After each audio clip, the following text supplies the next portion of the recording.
ನೇಗಿಲ ಹಿಡಿದ ಹೊಲದಳು ಹಾಡುತ್ತ ಉಳುವ ಯೋಗಿಯ ನೋಡಲ್ಲಿ.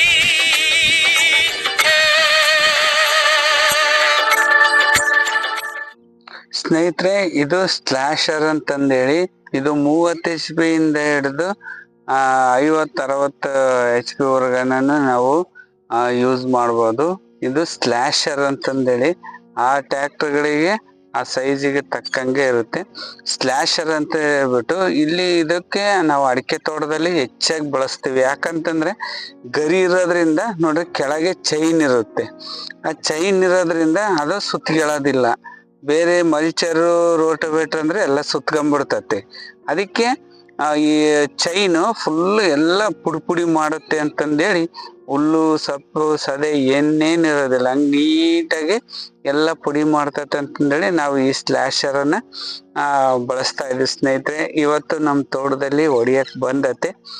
ನೋಡೋಣ ಬರ್ರಿ ಯಾವ ರೀತಿ ಈ ಒಂದು ಇದು ಆಗುತ್ತೆ. ಇದು 720 RPM ಸ್ಪೀಡ್ ನಲ್ಲಿ ತಿರುಗುತ್ತೆ ಸ್ನೇಹಿತರೆ. ಅದರಿಂದ ಆ ಗರಿ ಎಲ್ಲ ಪುಡಿ ಆಗುತ್ತೆ. ಅಂದ್ರೆ ಒಂದು 50% 60% ಗರಿ ಪೀಸ್ ಆಗುತ್ತೆ.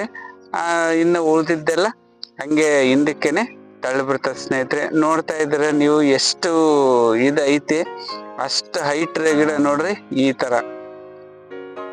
ಅದೇ ಎಲ್ಲ ಸೀದಾ ಅವಾಗ್ಲೇ ಹೊಡೆದಿರೋದು. ನಮಸ್ಕಾರ ಸ್ನೇಹಿತರೆ, ಮನಸ್ಸಿನ ಮಾತು ವಿತ್ ರಾಘವೇಂದ್ರ ಯೂಟ್ಯೂಬ್ ಚಾನಲ್ಗೆ ಸ್ವಾಗತ. ಸ್ನೇಹಿತರೆ, ನಾನಿವತ್ತು ಅಡಿಕೆ ತೋಟದಲ್ಲಿ ಸ್ಲಾಶರ್ ಬಳಕೆ ಅನುಕೂಲಗಳು ಮತ್ತು ಅನಾನುಕೂಲಗಳ ಬಗ್ಗೆ ಮಾತಾಡ್ತಾ ಹೋಗ್ತೀನಿ. ಒಡ್ಸೋದ್ರಿಂದ ಏನು ಉಪಯೋಗ, ಒಡ್ಸೋದ್ರಿಂದ ಏನ್ ನಮಗೆ ತೊಂದರೆ ಆಗುತ್ತೆ ಅನ್ನುವಂಥ ವಿಷಯವಾಗಿ ನಾನು ಮಾತಾಡ್ತಾ ಹೋಗ್ತೀನಿ. ಸ್ನೇಹಿತರೆ, ಯಾರೆಲ್ಲ ನಮ್ಮ ಚಾನಲ್ನ ಸಬ್ಸ್ಕ್ರೈಬ್ ಮಾಡ್ಕೊಂಡು ನೋಡ್ತಾ ಇದ್ದೀರಾ, ದಯವಿಟ್ಟು ನಮ್ಮ ಚಾನಲನ್ನು ಸಬ್ಸ್ಕ್ರೈಬ್ ಮಾಡ್ರಿ, ಆ ಬೆಲ್ ಐಕಾನ ಒತ್ತಿರಿ. ನೀನು ಹೆಚ್ಚಿನ ಮಾಹಿತಿಗಾಗಿ ಕಮೆಂಟ್ ಮೂಲಕ ನನಗೆ ಮಾಹಿತಿಯನ್ನ ಕೊಡ್ರಿ ಅಂತಂದು ಹೇಳ್ತೆ. ಬರ್ರಿ ಲೇಟ್ ಮಾಡೋದು ಬೇಡ, ವಿಡಿಯೋನ ಸ್ಟಾರ್ಟ್ ಮಾಡ್ಬಿಡೋಣ. ನೋಡ್ತಾ ಇದ್ದೀರಿ ನೀವೀಗ ಫುಲ್ಲು ಒಳಗೆ ಹೋಗಕ್ ಆಗ್ತಾನೆ ಇರ್ಲಿಲ್ಲ. ಮತ್ತೆ ನೀವು ನೋಡ್ತಾ ಇದ್ರ ನೋಡ್ರಿ ಈ ತರ ಅದು ಮುಂದೆ ಎಲ್ಲ ಗರಿ ಬಿದ್ದಿರುತ್ತಲ್ಲ ಅದನ್ನೆಲ್ಲ ಬಾಚ್ಕೊಂಡು ಹೋಗುತ್ತೆ.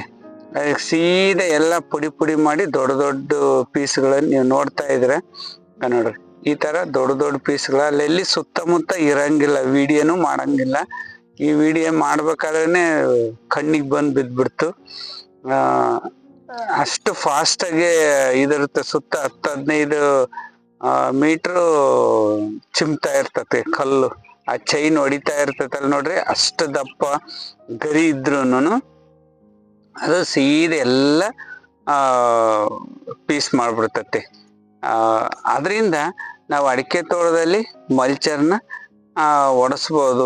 ಯಾಕೆ ಅಂತಂದ್ರೆ ಅದೇ ಗರಿ ಎಲ್ಲ ಕ್ಲೀನ್ ನೀಟಾಗಿ ತುಂಡಾಗುತ್ತೆ. ನೆಲ ಏನು ಬೇರ್ಗೀರಿ ಏನು ಕಟ್ಟಾಗಲ್ಲ, ಉಳುಮೆ ಮಾಡೋದಿಲ್ಲ, ಏನಿಲ್ಲ. ನೆಲಮಟ್ಟಕ್ಕೆ ನೆಲದಿಂದ 1 ಇಂಚ್ 2 ಇಂಚು ಮೇಲಕ್ಕೇನೆ ಇದು ಕಟ್ ಮಾಡೋದ್ರಿಂದ ಯಾವುದೇ ರೀತಿಯಾದ ಬೇರುಗಳಿಗೆ ಡ್ಯಾಮೇಜ್ ಆಗೋದಿಲ್ಲ. ಮತ್ತೆ ತುಂಬಾನೇ ಈಸಿ ಆಗ್ತಾ ಹೋಗ್ತತೆ ಸ್ನೇಹಿತರೆ. ಆದ್ರಿಂದ ನಾವು ಈ ಸ್ಲಾಶರ್ನ ಹೆಚ್ಚಾಗಿ ಬಳಸಬೇಕು ಅನ್ನುವಂತಹ ಒಂದು ಮನಸ್ಥಿತಿನ ನಾವು ಹೊಂದ್ತೀವಿ ಸ್ನೇಹಿತರೆ. ಈಗ ನಾವು ಇದರದ ಅನಾನುಕೂಲದ ಬಗ್ಗೆ ಹೇಳ್ಬೇಕು ಅಂತಂದ್ರೆ, ಈ ಚೈನು ನೆಲದ ಮೇಲೆ ಹೊಡೆಯೋದ್ರಿಂದ ನೆಲ ಒಂದಾಗ ಹಾರ್ಡ್ನೆಸ್ ಬಂದ್ಬಿಡ್ತದೆ ಸ್ನೇಹಿತರೆ. ಹಾರ್ಡ್ನೆಸ್ ಬಂದು ಈ ತರ ಡ್ರಿಪ್ ಏನಾದ್ರೂ ಹಾಕಿರ್ತೀವಲ್ಲ, ಅವು ಎಲ್ಲ ಸೀದಾ ಕಲ್ಲು ಬಿದ್ದು ಎಲ್ಲ ಪುಡಿ ಆಗೋ ಚಾನ್ಸಸ್ ಭಾಳ ಇರ್ತವೆ. ವಾಲ್ಗಳು ಎಲ್ಲೆಲ್ಲಿ ಇರ್ತಾವೋ ಅಲ್ಲಿ ಏನಾದ್ರೂ ಕಲ್ಲು ಬಿತ್ತು ಅಂತಂದ್ರೆ ಸೀದಾ ಅದೆಲ್ಲ ವಾಲೆಲ್ಲ ಪುಡಿ ಆಗೋಗ್ಬಿಡ್ತೈತಿ. ತಿರ್ಗಾ ಅದನ್ನೆಲ್ಲ ನಾವು ಕಿತ್ತು ಅದನ್ನೆಲ್ಲ ನಾವು ಹೊಸ್ದಾಗಿ ಹಾಕೊಬೇಕು ಅಂತಂದು ಹೇಳಿದ್ರೆ ಅದಕ್ಕೆ ತುಂಬಾನೇ ಖರ್ಚಾಗುತ್ತೆ. ಮತ್ತೆ ನೆಲ ಗಟ್ಟಿ ಆಗ್ತತೆ ಸ್ನೇಹಿತರೆ. ಚೈನ್ ಹೊಡಿಯುತ್ತಲ್ಲ, ಚೈನ್ ಹೊಡೆದ ಮೇಲೆ ಲೇಯರ್ ಎಲ್ಲ ಇರುತ್ತಲ್ಲ, ಒಂಥರ ಪ್ಯಾಕ್ ಮಾಡ್ಬಿಡ್ತತೆ.